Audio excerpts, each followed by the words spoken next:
Buenos días. Damos comienzo al tercero de los seminarios del ciclo de seminarios organizado por la Facultad de Derecho de la Universidad CEU San Pablo, dirigido en primer lugar a sus alumnos, pero también en primer lugar podríamos decir a todos los interesados en este tema tan preocupante que nos ocupa, que es la aprobación de una ley de eutanasia en España.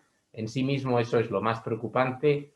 Preocupa también el que no haya habido un debate como el que intentamos promover desde este seminario, hablando de otras soluciones para un problema verdaderamente duro, que es el dolor de la vida de una persona, físico, psíquico, que le lleva a pensar en acabar con su vida cuando hay, afortunadamente, otras soluciones, como los cuidados paliativos, entre otras.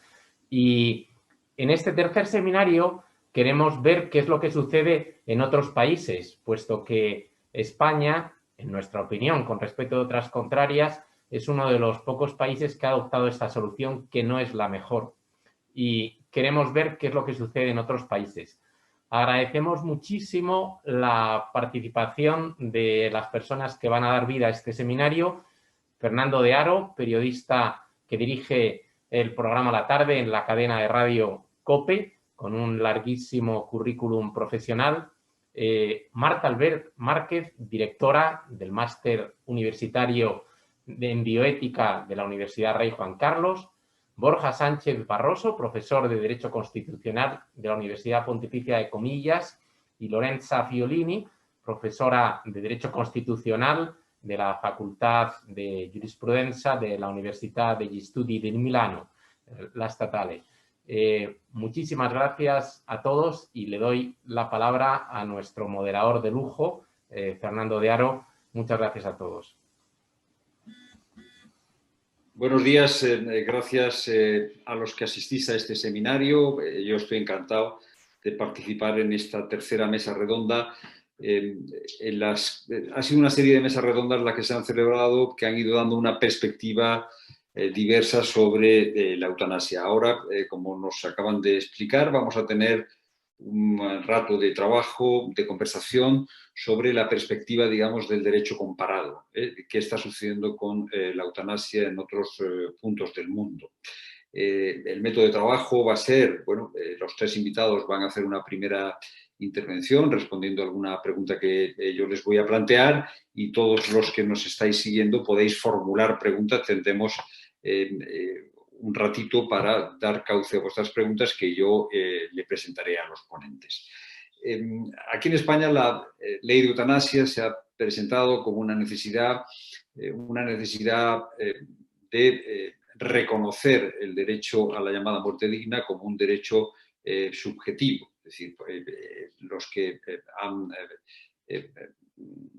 redactado la ley y los que la han defendido han sostenido que España se ponía a la vanguardia en, digamos, el penúltimo de los nuevos derechos, que sería el derecho a la muerte digna. Esto, bueno, ha planteado un debate interesante y ahora vamos a tener la ocasión de verificar si realmente en el panorama internacional se reconoce la eutanasia como un derecho subjetivo, un derecho que es necesario tutelar. Me llama mucho la atención un artículo, una columna de opinión de Michel Houellebecq, novelista, un hombre, diríamos que más bien perteneciente al ámbito, digamos, del nihilismo cultural, que Le Figaro decía que una civilización que legaliza la eutanasia pierde el derecho al respecto. Bueno, pues, ¿cuál es la situación, digamos, de la regulación de la eutanasia como derecho y las consecuencias que eso ha tenido? Esto que llama Houellebecq, digamos, una decisión que pone en cuestión el respeto a una civilización que proclama como derecho subjetivo la eutanasia. Empezamos con la profesora Marta Albert Márquez, que ya, como nos han dicho, es profesora titular de Filosofía del Derecho en la Universidad Rey Juan Carlos. Bueno, profesora Marta Albert, ¿qué es lo que dice el Tribunal Europeo de Derechos Humanos sobre el derecho a morir y qué sabemos de las experiencias en aquellos países en los que se ha legalizado la eutanasia como un derecho subjetivo, por ejemplo, en Países Bajos, en Suiza. Profesora. Hola, muy buenos días.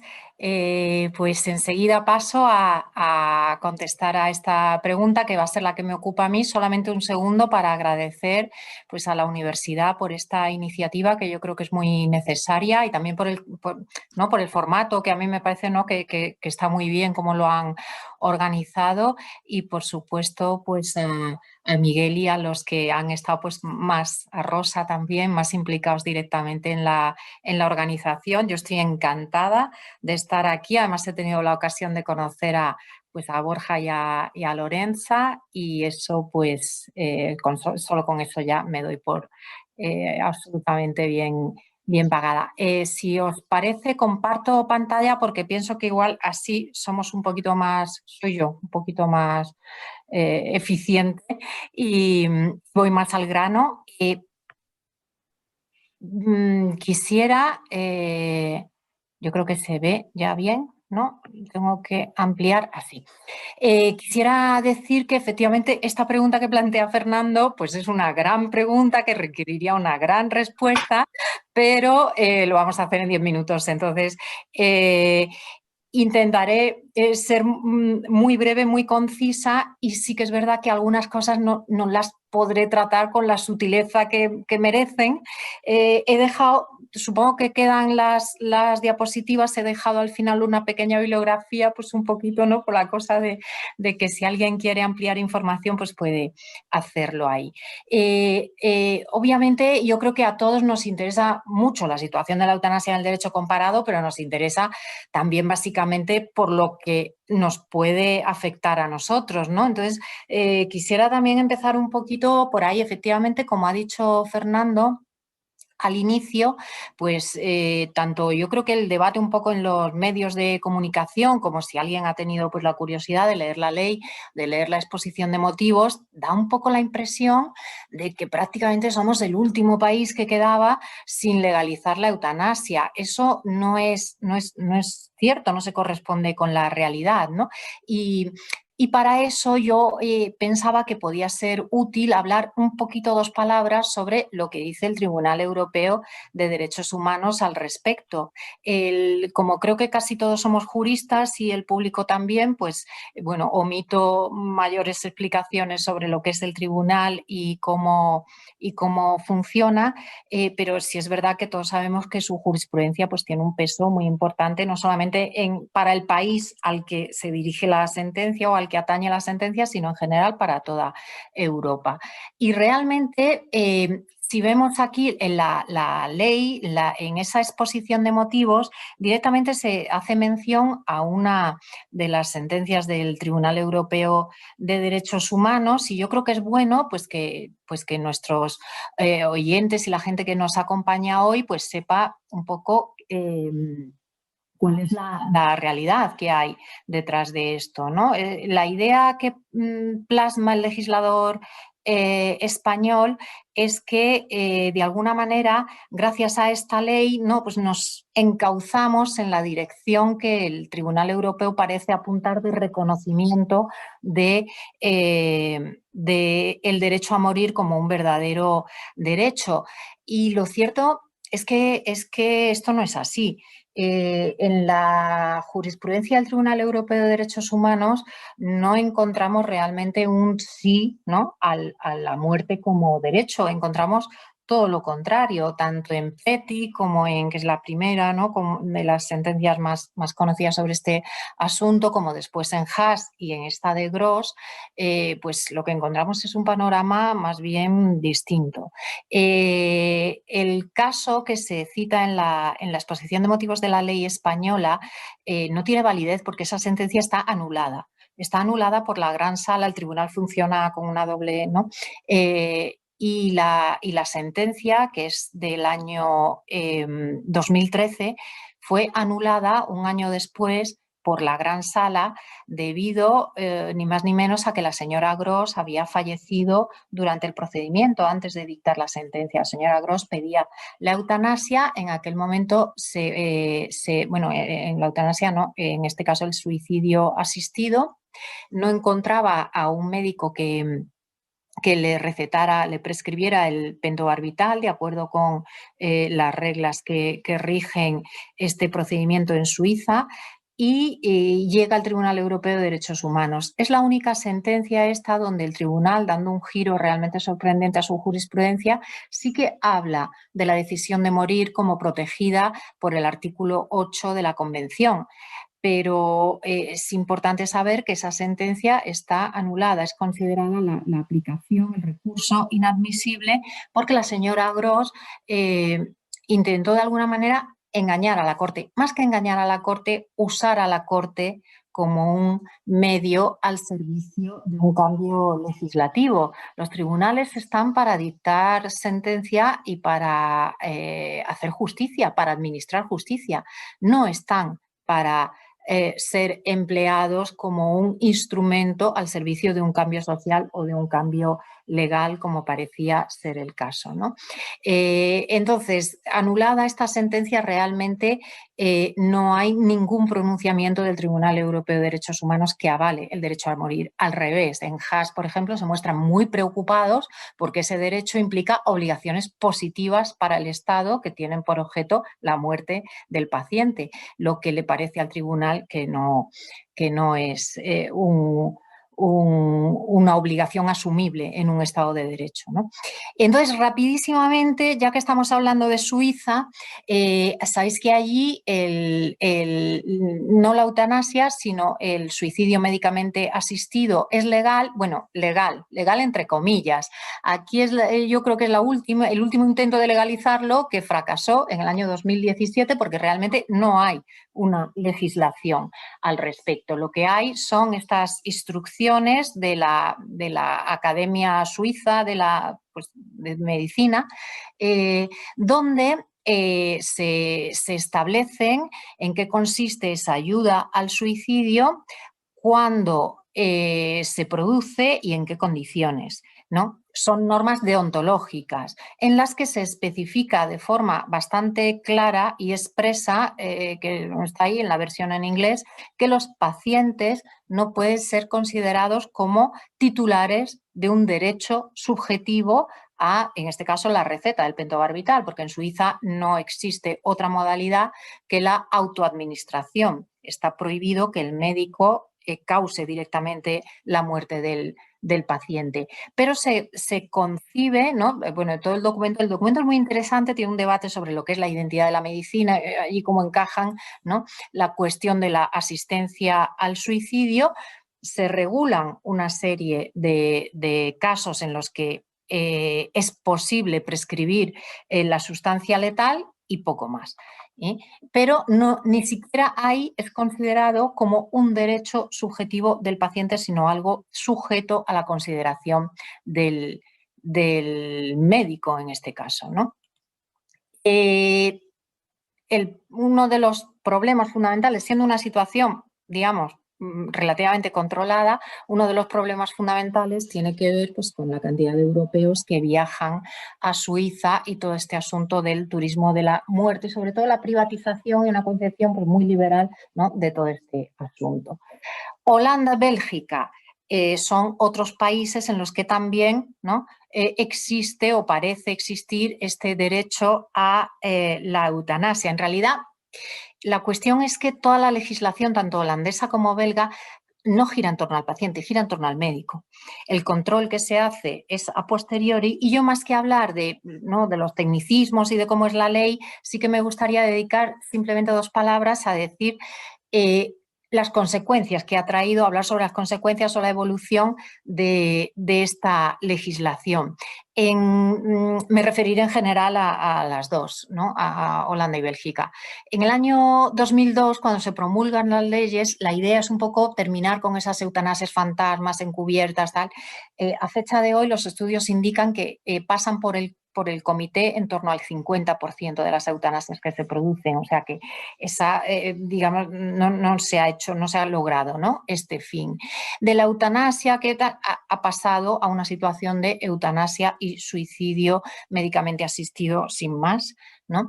De la exigencia de una afección accidental o patológica grave e incurable, hemos pasado a la admisión de situaciones de pluripatología en la que ninguna de esas patologías ha de ser necesariamente grave, pero bueno, basta con que el paciente acumule unas pocas.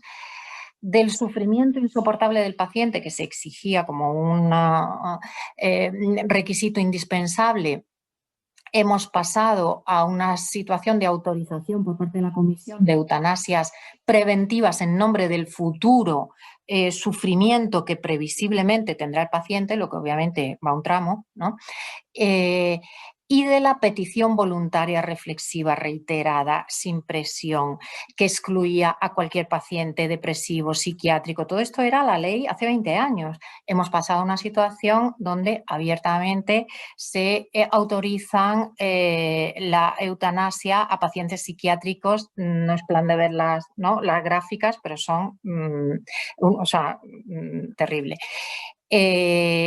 Y del requisito, que también parecía inamovible, de la mayor edad, hemos pasado a una modificación que autoriza menores hasta 16 en el año 2014, después el conocido protocolo de Groningen, que autoriza la eutanasia neonatal, y ahora mismo en Holanda están en trámite de aprobación proyectos que tienden a regular la cuestión de la solicitud para niños entre 1 y 12 años que estaban pues, en esa situación en la que sí parecía imposible que la solicitaran, con lo cual los cambios, como ven, son grandes, ¿no? Ahora mismo está pendiente en el Tribunal Europeo de Derechos Humanos el caso de Mortier contra Bélgica, y hace muy poco pues sí que fue un poco más mediático el caso de Simona en Holanda. Ambos muestran pues un poco las fallas del sistema, ¿no? Este señor es Mortier y él tuvo conocimiento de la eutanasia de su madre un día después de que ésta se hubiera producido, y la madre pues tenía un trastorno también depresivo y ha puesto un pleito al sistema de salud, ¿no?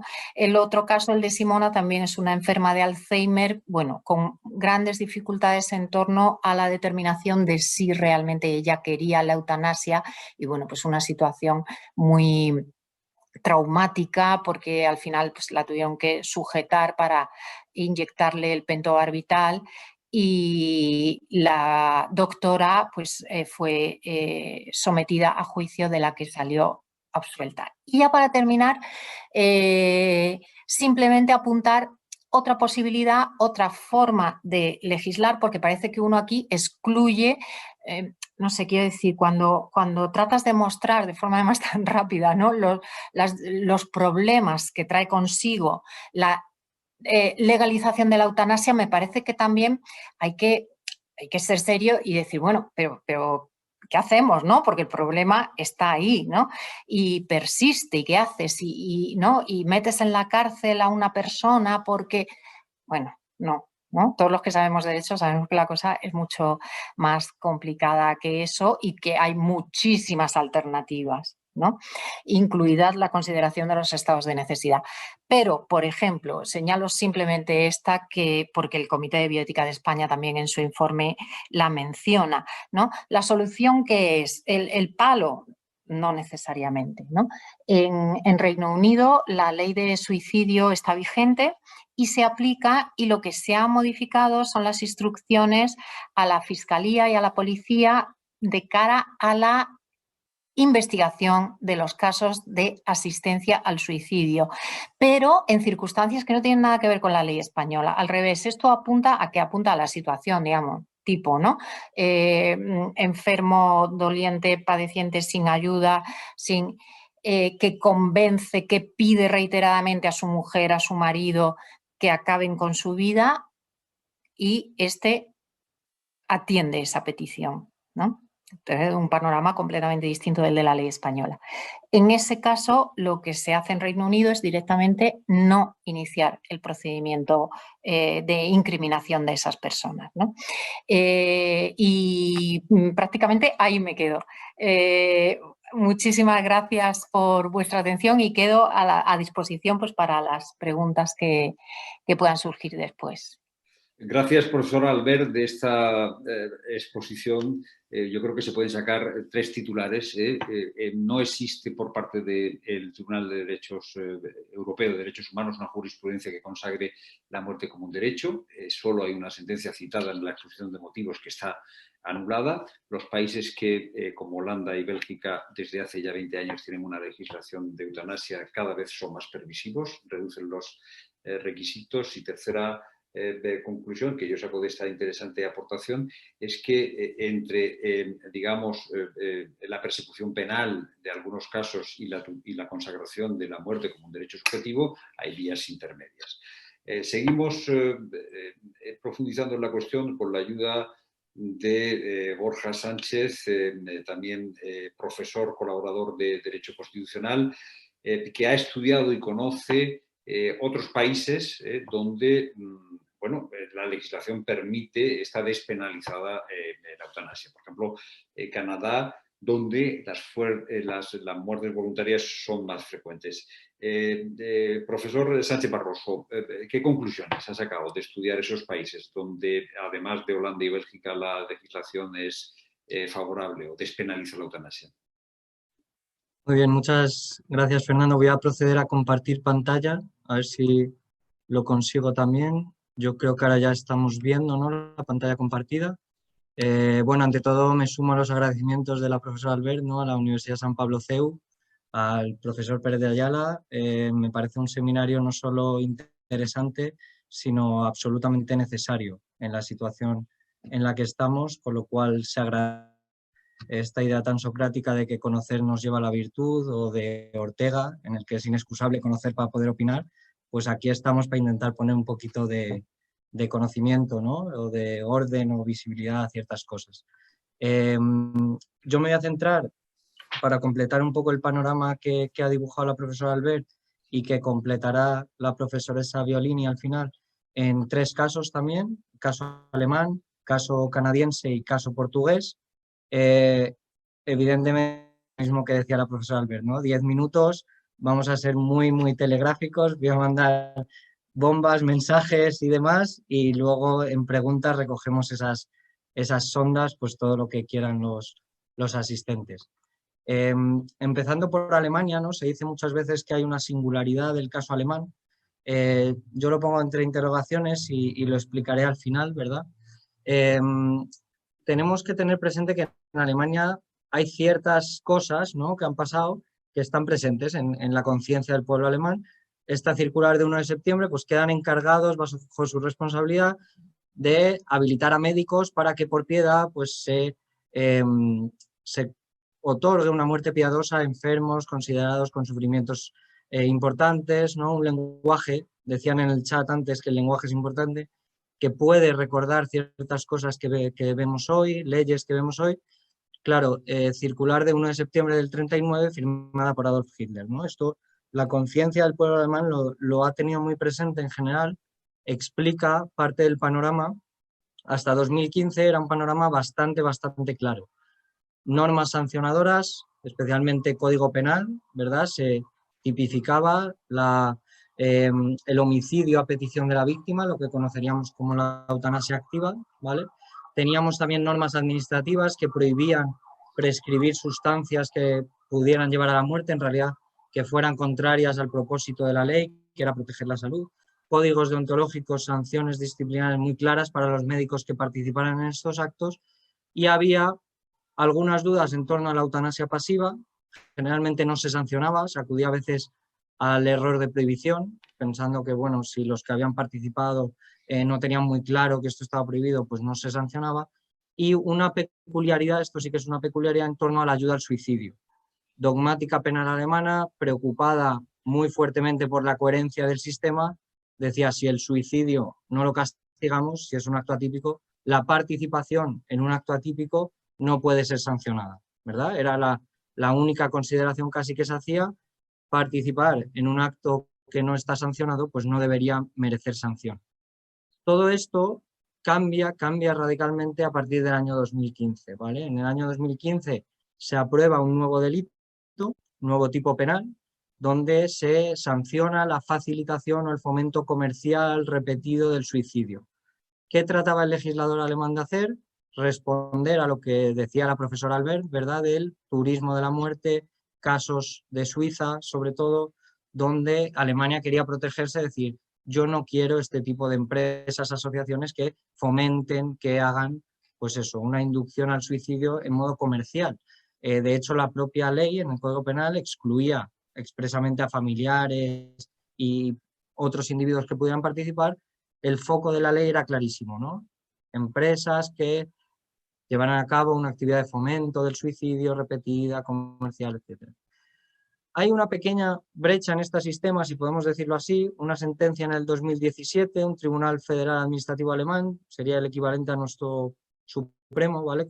Sala Contenciosa Administrativa, que ya empieza a decir que lo de prescribir sustancias para que alguien se dé muerte, a lo mejor excepcionalmente sí que es compatible con el propósito de la ley a permitirlo, pero el vuelco grande se produce con la sentencia del Tribunal Constitucional alemán, 26 de febrero del año 2020, se había recurrido la ley que tipificaba esta conducta de incitar comercialmente al suicidio y lo que dice el Tribunal Constitucional alemán es: hay un derecho al suicidio derivado del derecho al libre desarrollo de la personalidad, derivado del derecho a la autodeterminación, ¿no?, de los pacientes, ligado con el derecho de dignidad que recoge la Constitución alemana. El Tribunal Constitucional alemán, partiendo de ese derecho que hasta ahora no se había reconocido, partiendo de ese derecho constitucional al suicidio, derivado del derecho al libre desarrollo de la personalidad, dice: el tipo penal que castiga el auxilio, la incitación comercial al suicidio, es desproporcionado, no puede restringir, como lo hace, este derecho constitucional a determinarte libremente, ¿vale? Hace un análisis muy típico del Tribunal Constitucional alemán basado en el principio de proporcionalidad y entendiendo que el legislador tiene un fin legítimo, ¿vale? Está intentando evitar suicidios de personas que no se hayan formado una voluntad clara. Dice, sin embargo, que va más allá de lo que debería haber podido hacer. Dice que es desproporcionada su respuesta al problema que pretende atajar y dice expresamente que vetar la ayuda comercial al suicidio, la incitación comercial al suicidio, deja casi sin opciones al individuo para expresar ese derecho que tiene a la libre determinación, que implica un derecho a decidir su propia muerte, ¿no? Como vemos, giro de 180 grados. En el caso alemán, año 2020, el panorama cambia totalmente. No nos metemos en la eutanasia activa, ¿vale? El homicidio a petición de la víctima sigue siendo un tipo penal, sigue estando castigado. Entiende, sobre todo la doctrina alemana, que ahí el paciente no tiene pleno dominio del hecho hasta el último momento, porque al final, encargando a otra persona la administración de una sustancia letal, etcétera, está perdiendo el dominio del hecho y entonces ahí el castigo sí estaría justificado. Vamos a ir al caso canadiense, donde también hay una intervención particular del Tribunal Supremo de Canadá, allí no tiene un tribunal constitucional. La situación previa a 2015, otra vez el año 2015 nos sale, antes de la sentencia Carter de la Corte Suprema canadiense, también era relativamente sencilla. Había tipos penales, el Código Penal canadiense tipificaba el homicidio, la inducción al suicidio, la participación en el suicidio ajeno, un montón de conductas, ¿verdad? Y el Tribunal Supremo canadiense, en el caso de Sue Rodríguez, 1993, se había pronunciado a favor de la constitucionalidad de estos tipos penales. Estaban pensados para proteger especialmente a personas vulnerables. La Corte Suprema de Canadá decía que estaban justificados, que no había ahí nada que decir, en un caso donde pues, una enferma de ELA había intentado buscar el amparo del tribunal para decir que estos tipos penales eran desproporcionados, ¿no? Buscado un poco lo mismo que había dicho en 2020 el Tribunal Constitucional alemán. En el año 2015 se vuelve a plantear un caso similar, el caso Carter, ¿vale? Y aquí el Tribunal Supremo sí que declara nulo el artículo 214 del Código Penal de Canadá, donde se tipificaban estas conductas, ¿vale? Ahora veremos con qué precisiones y qué cosas. Lo primero que se plantea el Tribunal Supremo canadiense es por qué puede revisar la jurisprudencia del caso Rodríguez, que la propia Corte había establecido, y lo que dice básicamente es que la situación social ha cambiado y el derecho comparado ha cambiado. Esto me interesa en línea con lo que decía la profesora Albert y volveré al final, ¿no? Con un posible sesgo de visión, luego lo comento. Pero el Tribunal Supremo de Canadá dice hay ahora muchos más países que permiten la eutanasia, que permiten el auxilio al suicidio, y por tanto la situación ya no es la misma que en 1993, donde nos pronunciamos en el caso de Sue Rodríguez. Continúa su análisis el tribunal y adopta una perspectiva similar, aunque en este caso de common law, pero similar a lo que ha hecho el Tribunal Constitucional alemán, diciendo que tenemos en estos casos un conflicto de derechos, tenemos el deber de proteger la vida del Estado, el deber de proteger a personas vulnerables, pero tenemos también el derecho a la autonomía de los pacientes. En este caso, el Tribunal Supremo dice, voy a valorar si el objetivo que se ha propuesto la ley, el Código Penal en este caso, de proteger a las personas vulnerables, justifica una prohibición como la que hay establecida en el Código Penal de Canadá, y llega a la conclusión, ahora, contrariamente a lo que dijo en el caso Rodríguez, que hay un exceso protector por parte del legislador. Para proteger a personas vulnerables, estás privando del derecho a la autonomía del paciente a otras personas que no lo son. Hay otros medios para proteger a las personas vulnerables. ¿Qué dice la Corte Suprema de Canadá?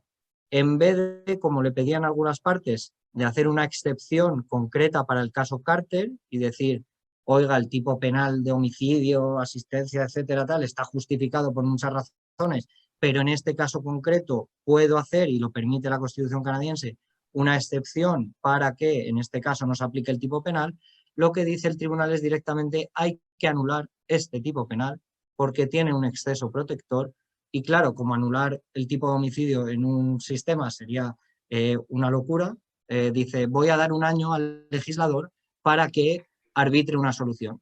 Voy a declarar que esta anulación pues durante un año no se va a aplicar, sigue el tipo de homicidio, pero claro, le dice al Parlamento canadiense exactamente lo que tiene que decir. Le dice al Parlamento canadiense que va a tener que permitir eutanasia y auxilio al suicidio si hay un claro consentimiento y la persona tiene una afección médica grave e irreversible que causa sufrimiento intolerable, algo que nos recuerda un poco a lo que hacen los parlamentos más que las cortes, ¿no?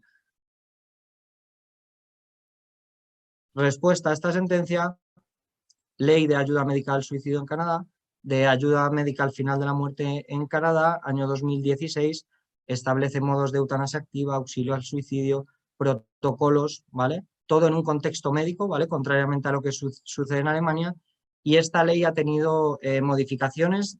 Ahora mismo, 17 de marzo de 2021, han entrado en vigor algunas modificaciones, en particular en la misma línea que señalaba la profesora Albert, para permitir más casos, ¿no? Si al principio era solo en casos al final de la vida, ahora a partir de marzo de 2021 ya no se exige ese requisito. Se estudia además los casos de enfermedad donde si solo se tiene la patología mental hasta 2023 no se podrá pedir esta ayuda médica a la muerte, pero a partir de 2023 sí se valorará y en todo caso si está presente otra patología también se podrá acceder, ¿no? El legislador canadiense a partir de la sentencia Carter también da un vuelco. Tengamos en cuenta, no lo he dicho, que durante todos los años que mediaron desde 1993, caso Rodríguez al caso Carter, se habían propuesto hasta 6 iniciativas para modificar esto legalmente y el Parlamento canadiense las había rechazado expresamente. Había decidido que la legislación vigente estaba bien. Muy rápido nos vamos a Portugal. Esto parece un viaje, todos los que no nos deja hacer el COVID, pues lo vamos a hacer en modo presentación. Portugal, caso muy reciente también. Tenemos un decreto de la Asamblea del Parlamento de la República de 12 de febrero de 2021,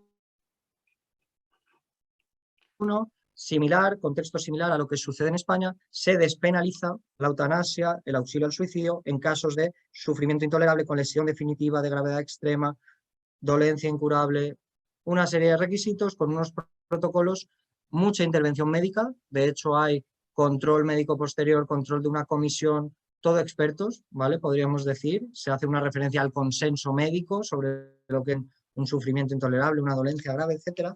Y el presidente de la República de Portugal presenta un recurso previo, lo que sería una petición de control previo de la constitucionalidad de esta norma al Tribunal Constitucional portugués, ¿vale?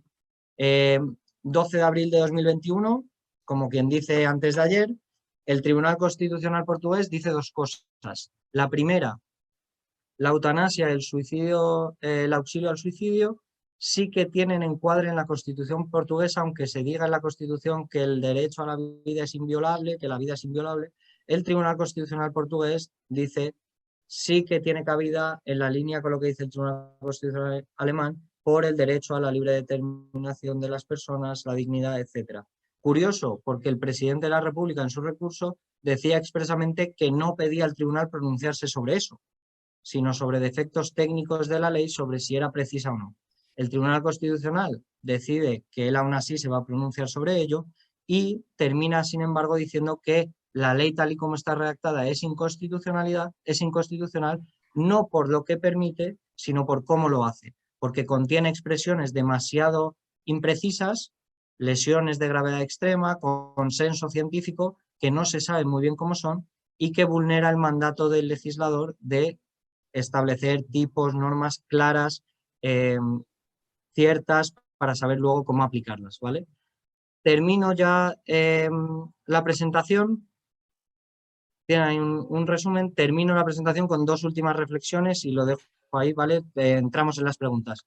Sesgo de disponibilidad, accesibilidad, visibilidad, lo que decía. Si les pregunto ahora mismo de qué mueren las tortugas en el mundo, si queremos proteger a las tortugas, plásticos, redes, mallas, ¿vale? A lo mejor no tenemos en mente que es de cada 10.000 huevos, solo 10 llegan adultas. Si queremos proteger a las tortugas, a lo mejor tenemos que proteger los huevos más que actuar con el plástico, etcétera, etcétera, ¿no? El sesgo de visibilidad es lo que está presente en la mente, al final lo tenemos en cuenta y le damos un peso mayor del que realmente tiene. Lo traigo a colación porque los tribunales, sobre todo canadiense y portugués, hablan del derecho comparado, ¿no? Y parece que la solución es equiparable, que hay unos países que aceptan la eutanasia, el auxilio al suicidio y otros que no, y ya está. No se citan nunca pues, los casi 100 y pico países que han reflexionado sobre ello y que han decidido que no está permitido. Se suelen citar siempre los que sí, da más juego jurídico seguramente, de hecho en este seminario pues inconscientemente también tendemos a ello porque es lo que más podemos comentar, pero claro, no comentamos los muchísimos casos de países que lo han valorado y han decidido no permitirlo. El papel y la naturaleza de las constituciones, quién debe interpretar una constitución y quién debe provocar cambios radicales en el contenido constitucional, son los tribunales constitucionales, el Parlamento desde luego que no. ¿Cómo? ¿Quién lo hace? Lo suelto, dejo bombas y comentamos después por falta de tiempo. Muchísimas gracias a todos y nuevamente por la organización y la invitación. Gracias al profesor Sánchez Barroso. Yo creo que se pueden extraer tres titulares de lo que ha dicho. Hay un sesgo de visibilidad, son pocos países los que reconocen la eutanasia como derecho. Muy interesante el que haya sido el legislador negativo, sean los tribunales constitucionales los que hayan impulsado el reconocimiento del derecho a la muerte como un derecho de libre determinación. Interesante que haya sido a través de los tribunales constitucionales o del tribunal canadiense que hace funciones de tribunal constitucional, lo cual también plantea un interrogante sobre la relación entre el impulso de la eutanasia como derecho, digamos, no a través de los representantes de la soberanía popular, sino a través del legislador negativo.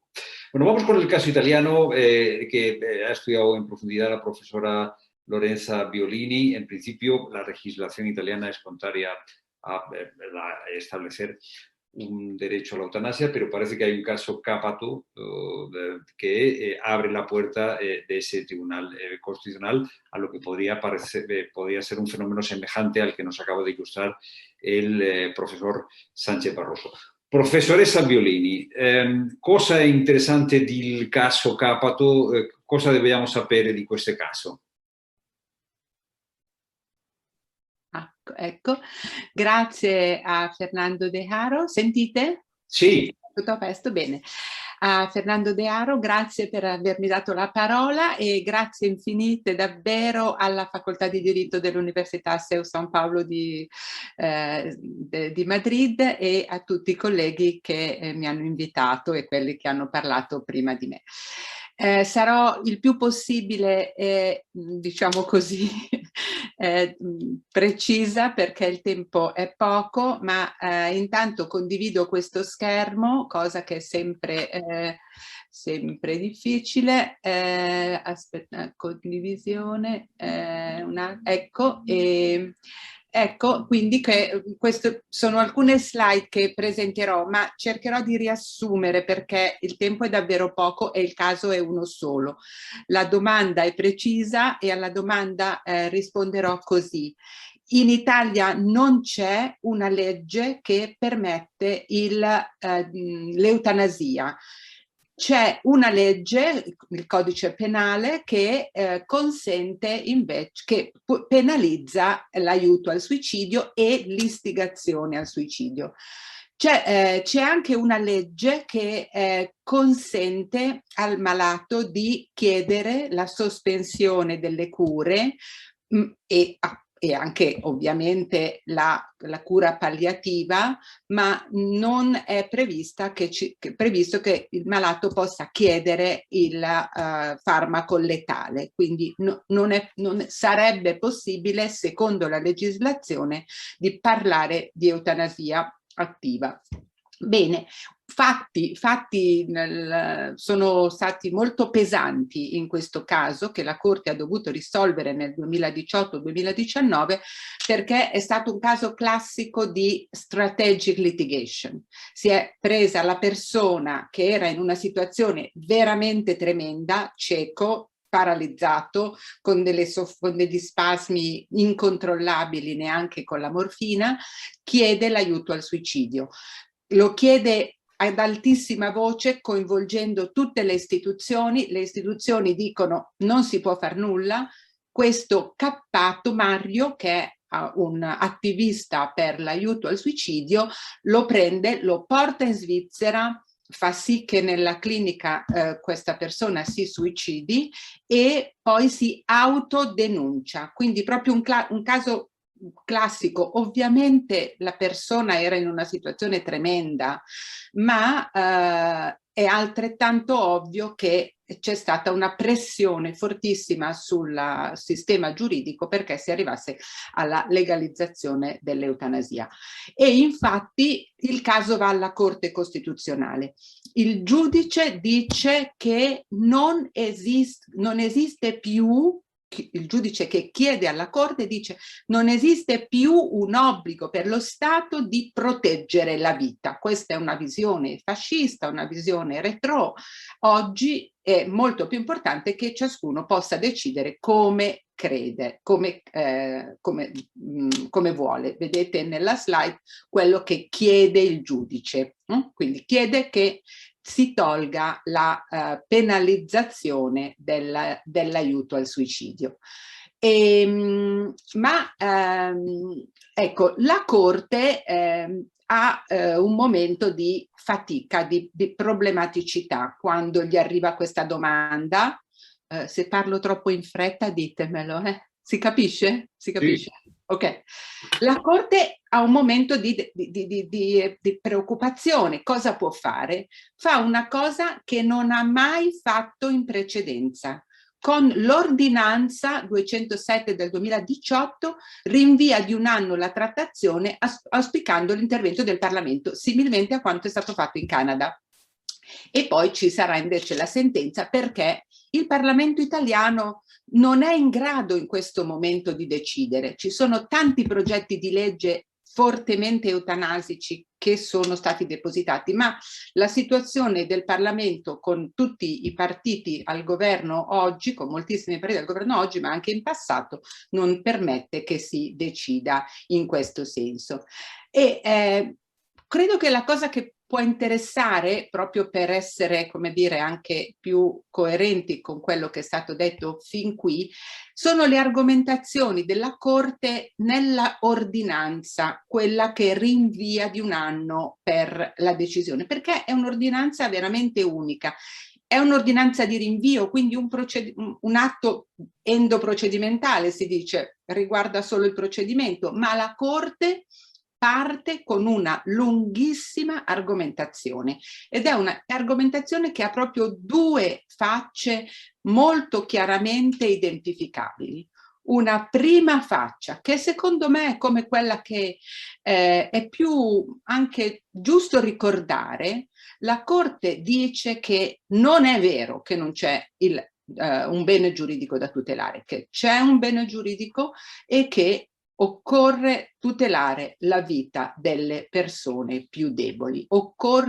È un compito dello Stato, anzi la Corte lo dice espressamente, è tarea della Repubblica tutelare queste persone, perché ci possono essere casi anche di sfruttamento del desiderio che una persona ha di morire anche per interessi economici. Quindi c'è, e questo veramente io penso che noi dobbiamo quasi ringraziare, se posso, la Corte Costituzionale, perché non conosco la giurisprudenza degli altri casi, ma la nostra è stata assolutamente chiara e molto l'ordinanza si dilunga molto, lo sa Marta che ne ha tradotto una grande parte, la collega che ringrazio.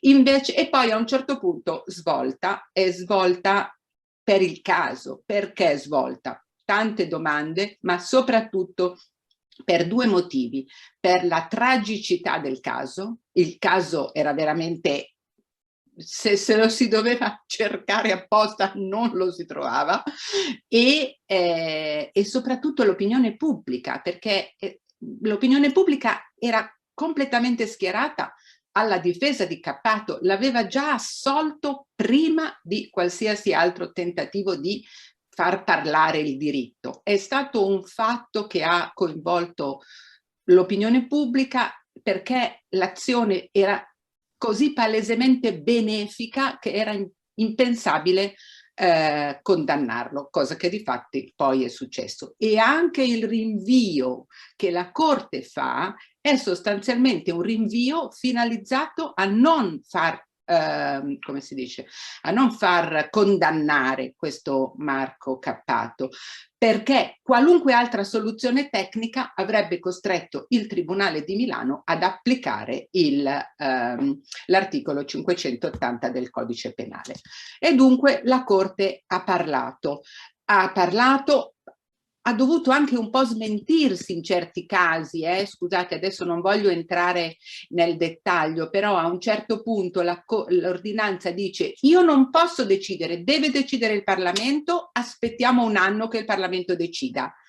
Poi nella sentenza dopo deve dire: vabbè, decido io, e difatti dichiara l'incostituzionalità parziale della norma del 580 Codice Civile nella parte in cui non prevede che non si condanni, non si sottoponga a giudizio chi agisce per aiutare una persona che è in determinate condizioni. Adesso io non credo che non valga la pena rileggere caso per caso tutte le argomentazioni, ma è come se questa argomentazione sia la fotografia del caso della persona che era in questione. Quindi c'è proprio una coincidenza totale del fatto rispetto a quello che la norma dice. Il problema molto pesante è che per rafforzare questa scelta che la Corte fa, la Corte ha un'ambiguità.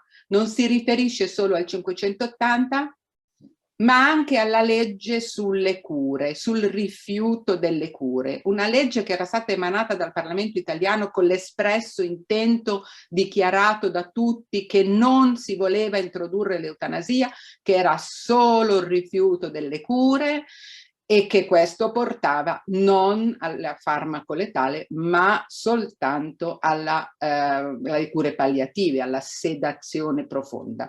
Quindi c'era stata una visione unanime del Parlamento nell'emanare questa legge, ma la Corte la usa perché rafforza la sua scelta e dice: se abbiamo permesso, se permettiamo di rifiutare le cure, dobbiamo anche, in un modo però non molto argomentativamente chiaro, dobbiamo anche permettere che ciascuno muoia non in quel modo, rifiutando le cure, ma ingerendo un farmaco letale che dia la possibilità di, tra virgolette, morire subito, o meglio, morire come si vuole.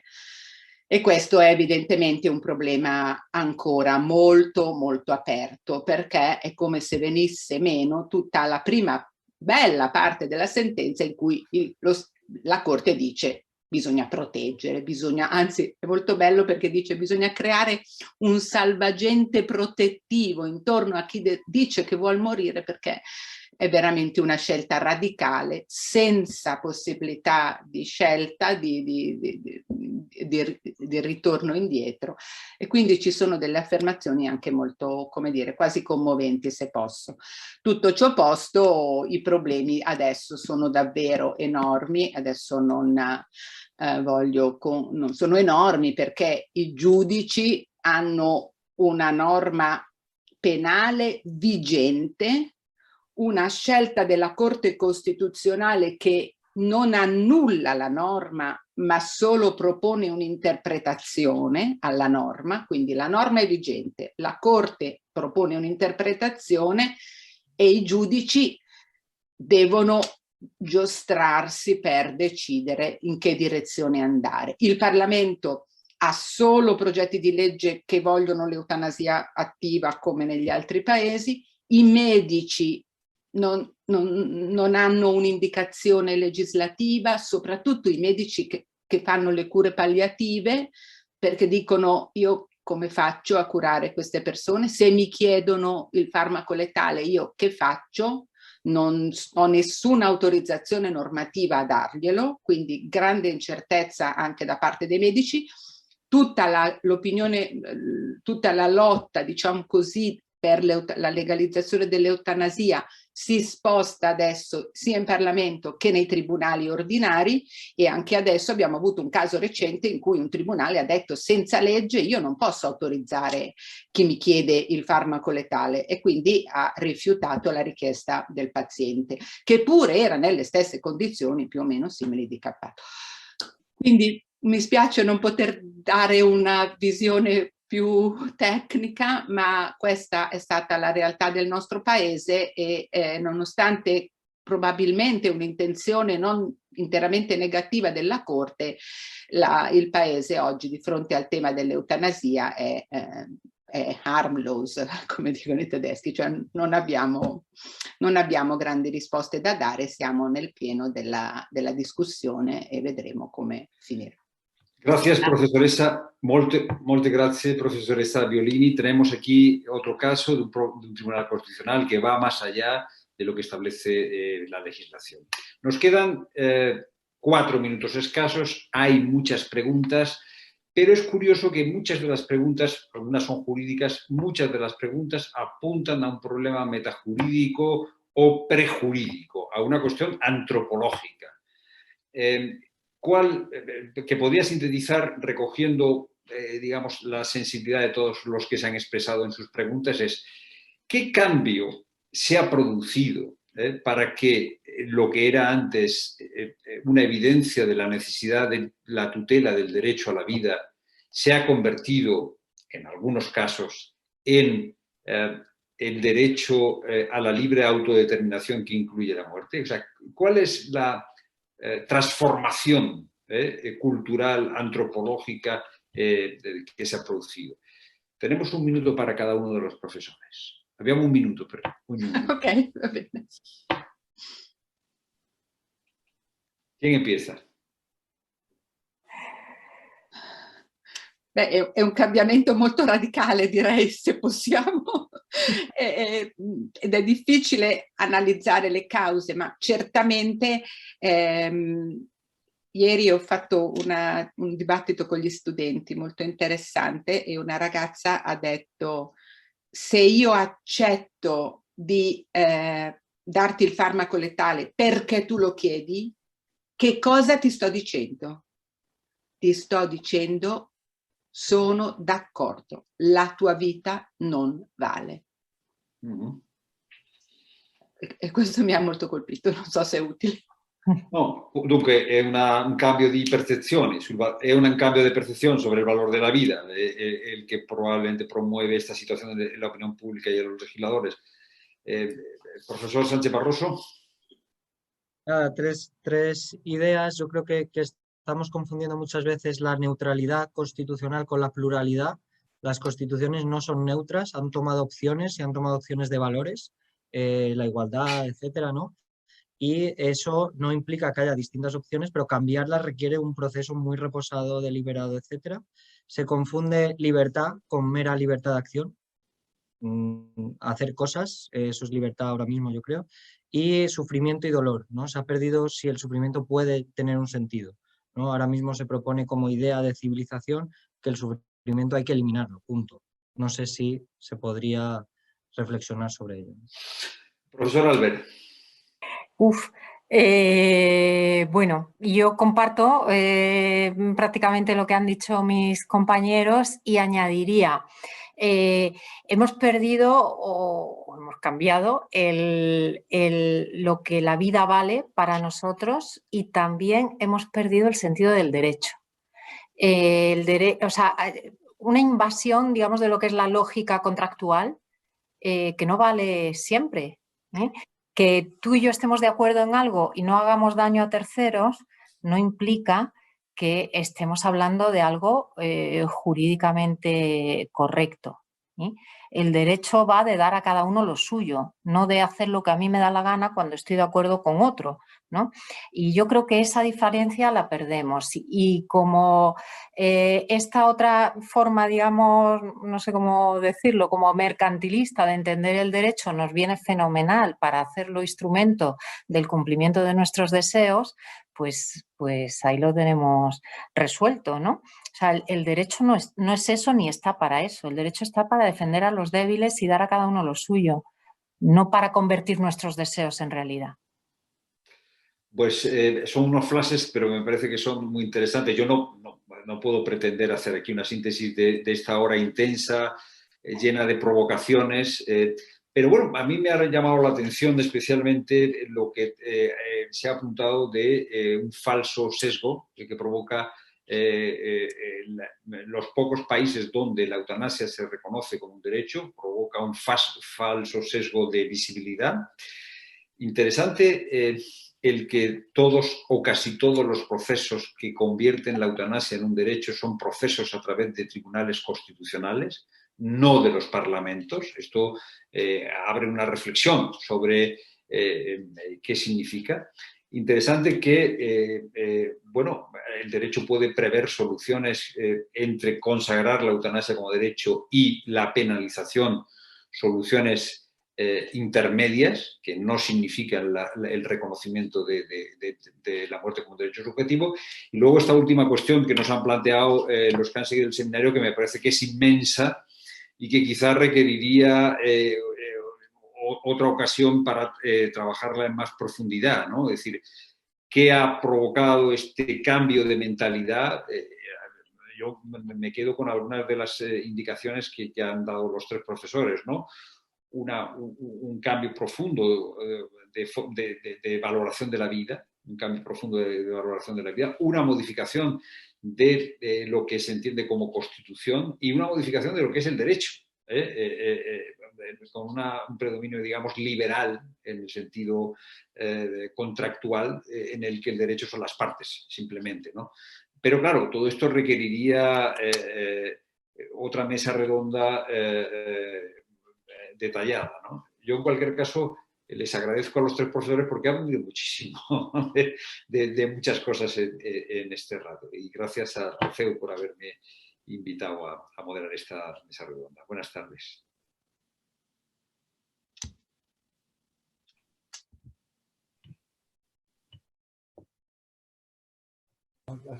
Bueno, muchas gracias también como palabras institucionales de agradecimiento y de, como dice Fernando, unirme a la condición de aprendices de vuestra mucha sabiduría y sigamos sembrando conocimientos y esperanza.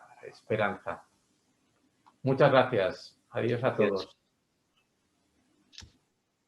Muchas gracias a todos. Muchas Grazie, grazie a Grazie tutti. mille. Grazie. Gracias, buenas Hablamos. tardes. Buonasera. Buenas tardes. Si può uscire? Sí, sí, ¿no? Ok, ciao. Ah, profesor. Ciao, ciao Carla. Gracias.